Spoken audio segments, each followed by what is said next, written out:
సిలువ శక్తి. ఇది మీకు జ్ఞాపకం చేయాలని నేను ఇష్టపడుతున్నాను.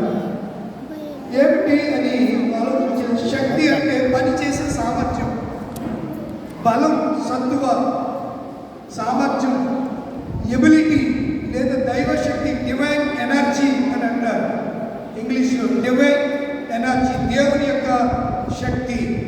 ఇది భౌతిక శాస్త్రంలో పని చేయడానికి అవసరమైనటువంటి నిల్వ శక్తిని, ఎనర్జీని సూచించే పదానికి దీన్ని వాడితే, ఈ దినాన్ని పదాలు మనకు బైబిల్లో సిలువ శక్తి, పౌలు గారు అంటాడు కదా, సిలువను గురించిన వార్త నశించుచున్న వారికి మనకు శక్తి, మనకేంటి ఎనర్జీ, మనకేంటి ఎబిలిటీ, మనకి ఈ శక్తిని మనము strength and strong, strength and strong, strength అంటే బలంగా ఉంటుంది, స్ట్రాంగ్ అన్న కూడా బలంగా ఉండటం అనే విషయాలు నేను మీకు జ్ఞాపకం చేస్తున్నాను. కనుక శారీరక మానసిక శ్రమ చేయగలిగినటువంటి సామర్థ్యం చాలాసార్లు మనకుండదు. చాలాసార్లు అలసిపోతూ ఉంటాం. శారీరక శ్రమ ఎక్కువైతే సాయంత్రం అయ్యేసరికి ఏమొస్తుంది? చలి జ్వరం వస్తుంది, ఒళ్ళంతా పులపురంగా ఉంటుంది, ఒళ్ళు కోట్లుగా ఉంటాయి, హెడేక్, ఇలాంటి పరిస్థితులు ఉంటూ ఉంటాయి. ఉదాహరణకు పని చేయడానికి అతనికి శారీరక శక్తి లేదండి, అతడు పని చేయలేడు, అతడు అంత బలవంతుడు, ఈ పని అతను చేయలేడండి అని మనం అంటూ ఉంటాం. అంత శక్తిహీనుడు కాడు అని అంటూ ఉంటాం. కనుక ఎనర్జీ, ఫిజిక్స్లో పనిచేసే సామర్థ్యం ఇది ఉష్ణకాంతి విద్యుత్ రూపంలో ఉంటుంది. ఇప్పుడు ఎనర్జీ అనేది ఇప్పుడు ఎందులో ఉంది? మైక్లో ఉంది. పవర్ అనేది ఎందులో ఉంది? ఇందులో ఉంది. ఈ పవరు ఇందులోకి వచ్చినప్పుడు ఇది శబ్దం చేస్తూ ఉంది. పవర్ ఏం చేస్తుంది? శబ్దం చేస్తుంది. పవరు ఫ్యాన్లో వెళ్తే ఫ్యాన్ ఏమవుతుంది? తిరుగుతుంది. ఇలా ఉదాహరణలు గోకొల్లలుగా మనం చెప్పుకోవచ్చు. కనుక ప్రియమైన దేవుణ్ణి పిల్లలారా, దైవ జనాంగమా, ఈ సోలార్ ఎనర్జీ అని కొత్తగా వచ్చింది. మీరు ఎప్పుడైనా చూసారా? సోలార్ ఎనర్జీ, సోలార్ ప్యానల్స్ ఉంటాయి, దానికి కనెక్షన్ ఇస్తారు. ఆ సూర్యరశ్మి కాంతి వల్ల పవర్ జనరేట్ అవుతూ ఉంటుంది. ఆ పవర్ స్టోరేజ్ అయ్యి సాయంత్రం వేళలో బ్యాటరీ నుంచి DC పవర్ AC పవర్గా కన్వర్ట్ అవుతూ ఉంటుంది. ఏ పవర్కి కన్వర్ట్ అవుతుంది? DC పవర్ అంటే బ్యాటరీ నుంచి వచ్చేది, AC పవర్ అంటే డైరెక్ట్ మనకి పవర్ కరెంట్ నుంచి వచ్చే పవర్. రెండింటిలో కూడా ఏముంటుంది? శక్తి ఉంటుంది. అర్థమవుతుందా? రెండింటిలో కూడా శక్తి ఉంటుంది, రెండింటిలో కూడా పవర్ ఉంటుంది. జనరేటర్ నుంచి వచ్చే DC పవర్ ద్వారా బైక్ పనిచేస్తుంది, అన్ని పనిచేస్తాయి, మిక్సీ పనిచేస్తుంది, గ్రైండర్ పనిచేస్తుంది, ఎలక్ట్రికల్ వస్తువులన్నీ కూడా పనిచేస్తూ ఉంటాయి. శక్తి జనరేట్ అయినప్పుడు, శక్తి విడుదలైనప్పుడు, శక్తి ప్రవహిస్తున్నప్పుడు అది ఏం చేస్తుంది? పని చేయడం ప్రారంభిస్తుంది. ఒకవేళ అది పని చేయట్లేదంటే అది పాడైపోయిందని అర్థం. అది పని చేయట్లేదు, పవరు రావట్లేదంటే అది ఎక్కడో దెబ్బతింది. అయితే ఆధ్యాత్మికంగా మనము ఇప్పుడు ఆలోచిద్దాం. ఇంతవరకు లోక సంబంధమైనటువంటి విషయాన్ని నేను మీకు జ్ఞాపకం చేశాను కదా. దైవ శక్తి, divine force, FORCE, force. Divine force అంటే సృజనాత్మకమైనటువంటి శక్తిని మనము కలిగి ఉండటం. ఈ శక్తి ఎక్కడి నుంచి వస్తుంది? సృజనాత్మకమైనటువంటి శక్తి. ఏ శక్తి అంటే మనం చాలాసార్లు ఇది నా వల్ల కాదండి, నేను ఈ పని నేను చేయలేను, అలాంటప్పుడు మనం చాలాసార్లు నిరుత్సాహానికి, నీరసానికి, అభద్రతా భావానికి, ఒక విధమైనటువంటి మానసికమైనటువంటి డిప్రెషన్కి గురైపోతూ ఉంటాం. ఏంటి? ఎంత తిండి తింటున్నాను, నాకు శక్తి ఉండట్లేదు, సాయంత్రం అయ్యేసరికి కాళ్ళు అవుతున్నాయి, చేతులు అవుతున్నాయి, హెడేక్ వస్తుంది, తీవ్రమైనటువంటి తలనొప్పి వస్తుంది, ఏంటి పరిస్థితి అని కొన్నిసార్లు మనిషి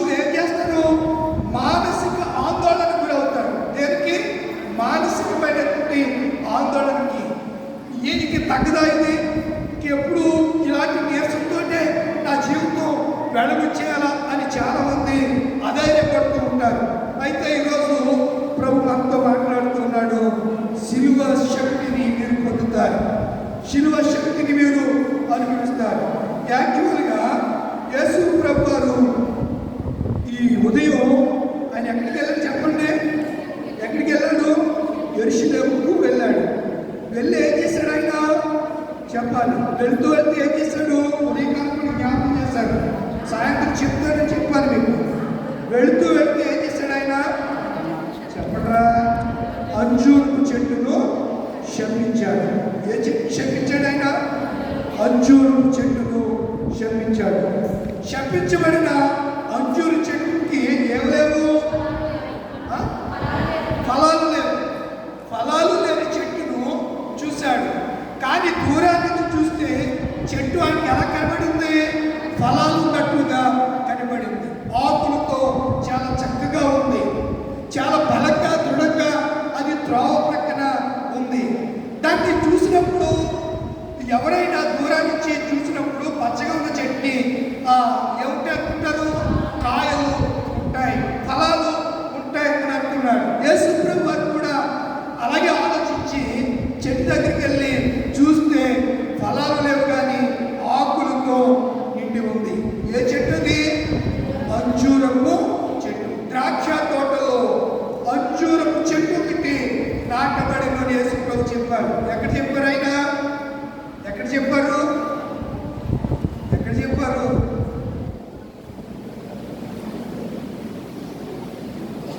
నేను చెప్పాలి, ఇంకా కర్మంతే. కొంతమంది కాపర్లకి విశ్వాసం ఎంకరేజ్గా ఉంటారు. ఈ చెవితో వింటారు, ఈ చెవితో వదిలేస్తారు అంతే. లూకాసు వార్త 13వ అధ్యాయంలో ఉంటారు. లూకాసు వార్త అంజూరపు చెట్టును శపించడానికి మనకు ఒక కారణాన్ని చెప్పి శిలువ శక్తి గురించి చెప్పడానికి నేను ఇష్టపడుతున్నాను. మన అంశం కదా అది. మరియు ఆయన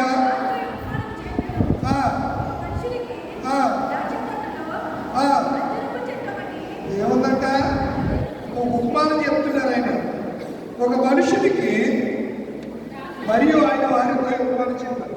ఒక మనుషుడు ద్రాక్ష తోటలో అంజూరపు చెట్టు ఒకటి నాటబడి ఉండేది. ఆ చెట్టు ఎక్కడుంది? ఇందాక ప్రభు ఫలాల కోసం వెళ్ళిన చెట్టు ఎక్కడుంది? ఆయన బేతనియా నుంచి యెరూషలేముకు వెళుతుంటే త్రోవ ప్రక్కన ఉన్న చెట్టు అంజూరపు చెట్టు. ఈ చెట్టు ఎక్కడుంది? ఈ చెట్టు ఎక్కడుంది? తోటలో ఉంది. తోటలో ఉంది, సంఘములో ఉంది. ఈ చెట్టు సంఘంలో ఉంది. ఎలా కనబడుతుంది? చూడడానికి పచ్చగా కనబడుతుంది కానీ ఏమి లేవు, ఫలాలు లేవు. ఈ చెట్టు ఫలించట్లా, సంఘంలోనే ఉంది. ద్రాక్ష తోట ఏమని చెప్పాడు యేసు ప్రభు వారు? యెషయా గ్రంథం 5వ అధ్యాయం. ద్రాక్ష తోట ఎవరైతే చెప్పారో ఆ మాట కూడా మీకు జ్ఞాపకం చేయాలి. ఎవరి గురించి?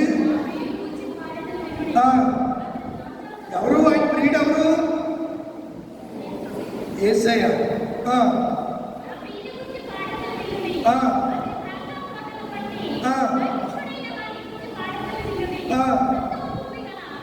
ఏడవ వచనానికి వచ్చేస్తే, ఏడవ ఇశ్రాయేలు వంశము సైన్యములకు అధిపతి యెహోవా ద్రాక్ష తోట, యూదా మనుషులు ఆయనకి ఇష్టమైన వరము.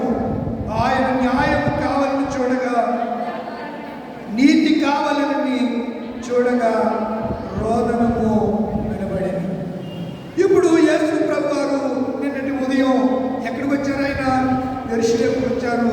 అందరూ ఖర్జూరపు బట్టలతో ఆయనకు స్వాగతం పలికారు. రాజు, ప్రభు పేరిట వచ్చు ఇశ్రాయేలు రాజు, మెస్సయ్యా, హోసన్నా అనే పదాలు ఉచ్చరిస్తూ ప్రభు వారిని వారు స్తుతించారు. కొన్నిసార్లు వారు స్తుతిస్తూ ఉంటే పిల్లలు కూడా అరుస్తూ ఉంటే వాళ్ళు శాస్త్రులు పరిచయాలు వీళ్ళు ఏమంటున్నారో నీకు తెలుసుకుంటే వీళ్ళు ఊరుకుంటే రాళ్ళు కేకలు వేస్తాయి అని చెప్పి ఆయన అన్నట్లుగా మనం మత్తయి సువార్త 21వ అధ్యాయంలో మనం చూస్తూ ఉంటాం. యేసు ప్రభువు రాత్రి మరలా తిరిగి బేతనీకి వచ్చేసాడు. మరల ఉదయం ఇప్పుడు యెరూషలేముకి ఆయన ప్రయాణమై వెళుతూ ఉన్నాడు. ఉదయం కాగానే ఆ యెరూషలేముకు ప్రయాణమై వెళుతున్నటువంటి ఆ సన్నివేశంలో చెట్టు ఎక్కడుందమ్మా? ఎక్కడుంది? త్రోవ ప్రక్కన ఉంది. యేసు ప్రభు వారు ఒక ఉపమానం చెప్పారు. ఏమిటో ఉపమానం? నేను విత్తనాలు చల్లాను, చల్లితే కొన్ని ఎక్కడ పడ్డాయి? త్రోవ పక్కన పడ్డాయి. త్రోవ పక్కన పడిన విత్తనాలు ఏమైపోయాయి? మనుషుల చేత త్రొక్కబడ్డాయి. మనుషుల చేత తొక్కబడ్డాయి. కొన్ని ఆకాశ పక్షులు ఎత్తిపోయాయి, కొన్ని ముళ్ళలో తలలు పడ్డాయి, కొన్ని మంచి నేలలు పడ్డాయి. అవి మాత్రమే ఫలించాయని 4 నేలల గురించి యేసు ప్రభు వారు చక్కని ఉపమానం చెప్పారు. పిల్లరా, దీనికి త్రోవ ప్రక్కన ఉన్నటువంటి ఆ యెరూషలేముకి వెళుతూ ఈ త్రోవ ప్రక్కన ఉన్నటువంటి అంజూరపు చెట్టును ఆయన చూచాడు. చూడండి, మత్తయి సువార్త 21వ అధ్యాయము 19వ వచనాన్ని చదువుతారా? మత్తయి సువార్త 21:19 త్వరగా చదవాలి అమ్మా. అప్పుడు త్రోవ ప్రక్కన ఉన్న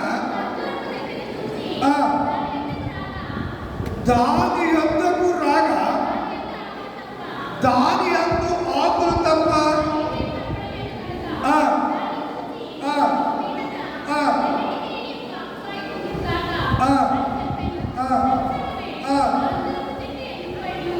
ఎప్పుడు ఎండిపోయింది? ఇందులో మీకు ఏమర్థమైంది? మాటలో ఏముంది? అర్థమైందా? వెంటనే అంజూరపు చెట్టు తక్షణమే ఇమీడియట్గా పచ్చగా ఉన్నటువంటి చెట్టు, అందంగా రమ్యంగా కనపడుతున్న చెట్టు వెంటనే ఏమైపోయింది? ఏమంటే ఎండిపోయింది? నువ్వు ఇంకెన్నటికి ఆయన అన్నది నువ్వు ఎండిపోలేదు. ఆయన మీరు అర్థం చేసుకోవాలి. బైబిల్ మాటలు కాదు, ఎండిపో అని అనలేదు. నువ్వు కాపు అని అంటే చెట్టు ఏమైపోయింది? ఎండిపోయింది.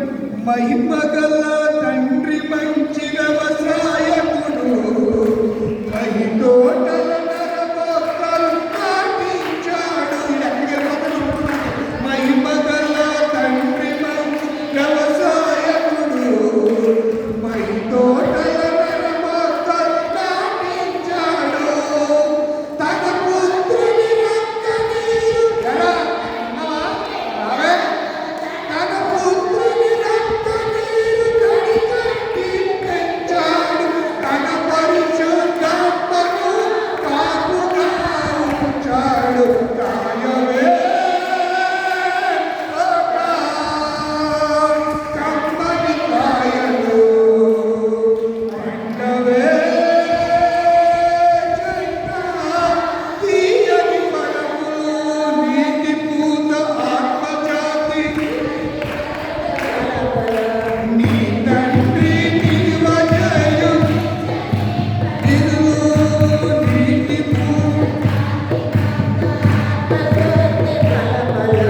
నీ తండ్రి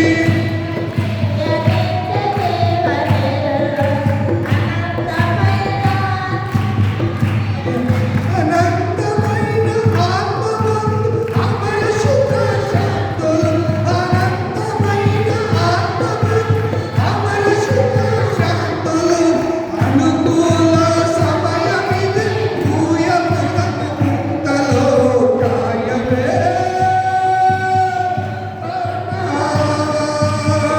కమ్మని కాయలు, పండవే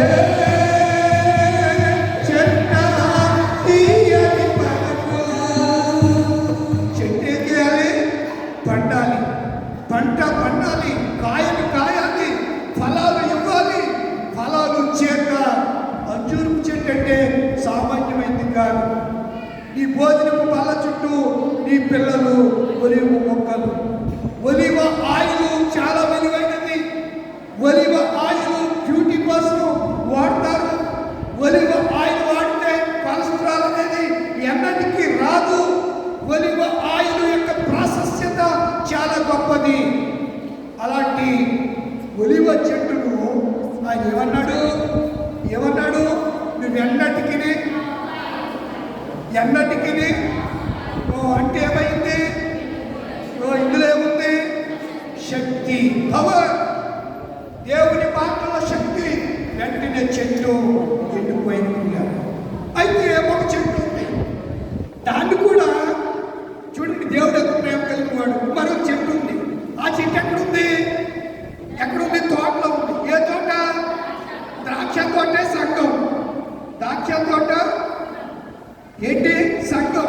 సైన్యములకు అధిపతియగు యెహోవా ద్రాక్ష తోట అంటే దేవుని యొక్క సంఘం